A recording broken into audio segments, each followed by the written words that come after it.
김건희 구속영장 청구했습니다. 눈치 볼까봐 좀 걱정했는데 바로 영장 청구했어요. 자, 김건희 특검이거든요. 김건희 특검은 민중기, 이번 판사 출신이죠. 내란 특검 조은석 검사 출신, 특수부 검사 출신이고, 조은석은 윤석열을 가르친 사람입니다. 윤석열이 조은석한테 배웠어요. 민중기 특검은 판사 출신이에요. 그래서 두 특검의 스타일이 완전히 달랐습니다. 이 판사 출신 특검은 약간 포위망을 쫙 치면서 하나하나 증거를 확보하면서 가는 스타일이고, 조은석 특검은 질르면서 가면서 압박 넣고 언플하고 함정 파고 막 이런 식으로 쭉쭉 가는 스타일이에요. 그래서 전혀 다른 스타일의 수사 스타일을 보여줬는데, 이건 민중기 특검이기 때문에 확실하다. 판사 출신이라 그랬죠. 영장 판사가 이거 구속영장 거부할 수 없다라는 게 있기 때문에 지금 구속영장을 청구했다라고 저는 생각을 합니다. 근데 구속영장에 정확하게 뭐가 있는지 언론에 좀 안 나오더라고요. 자본시장법 위반 등의 혐의,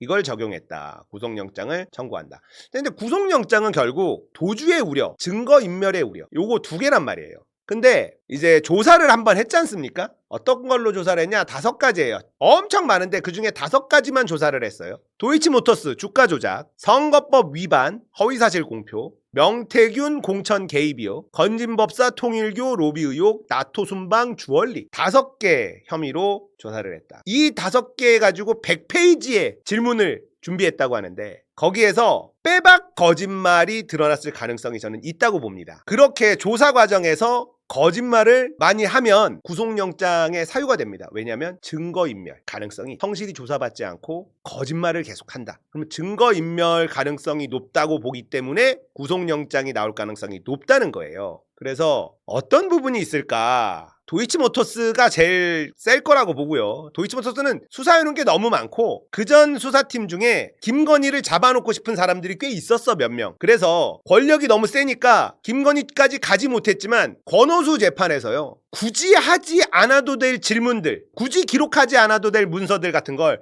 그 권오수 재판에 막 집어넣습니다. 제가 그 전에 그렇게 얘기했거든요. 헨젤과 그레텔에서 빵가루, 과자가루를 툭툭 흘려놓듯이 도이치모터스 주가 조작을 수사한 팀에서 한 3명의 검사가 되게 김건희를 잡아놓고 싶어한다, 이런 얘기가 돌았단 말이에요. 그 재판에 증거가 너무 많아요. 뭐 그런 거에 대한 거짓말, 그리고 요 목걸이, 이 목걸이가 좀 핵심이 됐을 가능성도 있다라는 얘기도 있습니다. 이게 뭐냐면 해명이 계속 바뀌어요. 처음에 딱 걸렸을 때 현지에서 빌리고 착용했다. 장신구 3점 중에 2점은 지인한테 빌리고 1점은 소상공인한테 구입했다. 소상공인이 너무 웃겨.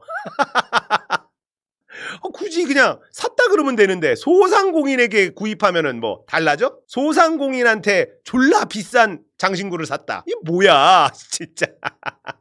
이렇게 해명을 했다가 또 말이 바뀌어. 친구 엄마들이 빌려줬다. 얼마짜리인지 모른다 이랬어. 모조품이어서 어디 있는지 모른다. 또 말이 바뀌어요. 친오빠 김진우에게 사줬던 모조품을 다시 빌렸다, 이렇게 말했어. 근데 또 말이 바뀌어. 오빠한테 모조품을 사줬다는 보도는 오보다. 모조품을 직접 구매했다. 근데 또 말이 바뀌었어. 15년도 더 전에 홍콩에서 어머니 선물 목적으로 구입했다. 해당 브랜드의 모조품인 줄도 모르고 구입했다. 또 말이 바뀝니다. 어제 특검 조사에는 이렇게 얘기했어요. 그러면 이게 이제 가장 최신 변명인데, 짜잔.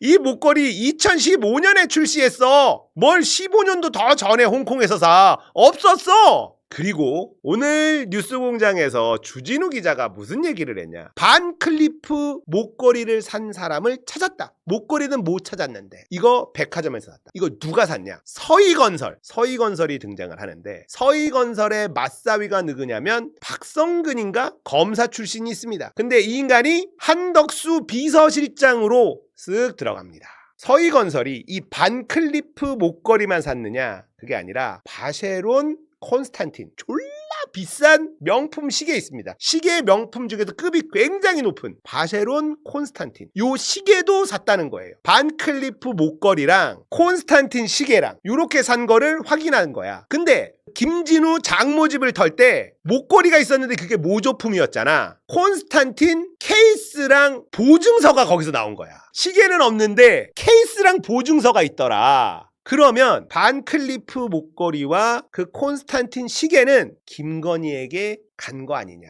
요렇게 해석이 되는 겁니다. 근데 요 박성근인가 요 검사, 얘는 윤석열하고 엄청 가깝고 그런 사이가 아니었어요. 이 서희건설의 맞사위인 이 박성근 검사는요, 재산이 200억이 넘습니다. 그리고 여러 가지 국세청 조사, 검찰 조사 이런 것들을 서희건설이 압박을 막 받고 있을 때였습니다. 그러니까 민원이 있지, 민원. 이 박 검사라는 인간은 해결해야 될 민원이 있는 거야. 검사 출신이라서 윤석열하고 친해서 한덕수 국무총리 비서 쪽으로 간 게 아니라 김건희 라인이다, 이런 얘기가 나오는 겁니다. 그런데 얘네들이요, 어떤 식으로 이 귀금속을 샀냐, 그냥 가서 덜컥 현금을 주고 사거나 카드로 산 게 아니에요. 걸리니까 이거를 깡을 하고 돌려서 거기에 결제가 되도록 했나봐. 뭔가 수를 막 써가지고 세탁을 하는 거예요. 다이렉트로 걸리지 않도록. 그렇게 아주 요상한 방식으로 반클리프 목걸이랑 콘스탄틴 시계랑 샀는데, 그 김진우, 김건희의 오빠 장모 집에서 그 콘스탄틴 케이스랑 보증서까지 나왔다고 했죠. 근데 요렇게 깡을 하면서 세탁을 하면서 구매하는 거를 막 찾다 보니까 거기서 또 아주 낯익은 이름이 등장을 한 거야. 그게 누구냐? 나토신 씨 기억나세요? 자생 한방병원 딸 이원모 비서관 마누라. 걔도 그렇게 세탁하는 방식을 통해서 거기서 귀금속을 샀어. 왜 그렇게 샀겠어? 김건희한테 주려고 한 거 아니냐라는 의심을 받기에 충분하다는 거야. 나토신 씨도 거기에 갑자기 나오더라는 겁니다. 특검이 수사를 막 하다가, 아니 얘네들은 뭐 돈을 이상하게 이렇게 막 돌려서 뭐 숨기고 싶어가지고 이렇게 산 걸 보니까 거기에 서희건설이 등장을 하고 그 나토신 씨 자생한방병원 그 딸내미까지도 나오더라. 근데 자생한방병원은요, 워낙에도 잘 되는 병원이잖아. 엄청 큰 병원이잖아요. 근데 아마 윤석열 정권 안에 보험이 되는 탕약? 뭐 이런 게 하나 아마 들어가는 걸로 제가 알고 있습니다. 아무튼 시불의 김건희 진짜 꼼꼼해. 김용남 전 의원이 이런 얘기를 하더라고요. 김건희가 진짜 질이 너무 나쁜 게 자기 주변에 검찰 출신 제일 부자들만 옆에다가 딱딱 앉혀놨다라는. 이원모는요 400억이에요 재산이. 박성근인가? 그 서희건설 맞사위 박검사는 200억이 넘어. 그런 애들만 딱 권력을 잡고 옆에다 딱 앉혀놓고 민원 해결해주고 돈 받고, 이런 짓을 그냥 아무렇지도 않게 한 거 아니냐라는 거예요. 자, 구속영장이 청구됐고 구속돼야만 됩니다. 김건희가 구속이 되잖아요. 많은 게 풀릴 수도 있습니다. 김건희가 밖에서 지금 다 조율하고 있었을 거 아니야. 윤석열도 김건희가 나를 살려줄 거다, 이것만 믿고 지금 저렇게 개 진상을 부리고 있는 거 아니냐고. 김건희가 구속돼서 이제 조사 계속 받고 나오면 윤석열도 무너지지 않을까? 김건희는 윤석열의 정신적 지주야. 김건희 없으면 아무것도 못하는 인간이 윤석열이라고. 그래서 반드시 구속을 시켜야지만 되고 다 파헤쳐야 됩니다. 그리고 특별재판부 만들어야죠. 만들 수 있어요. 왜? 정청래가 당대표니까. 정청래 만들 사람 아닙니까? 김건희 구속이 눈앞이다.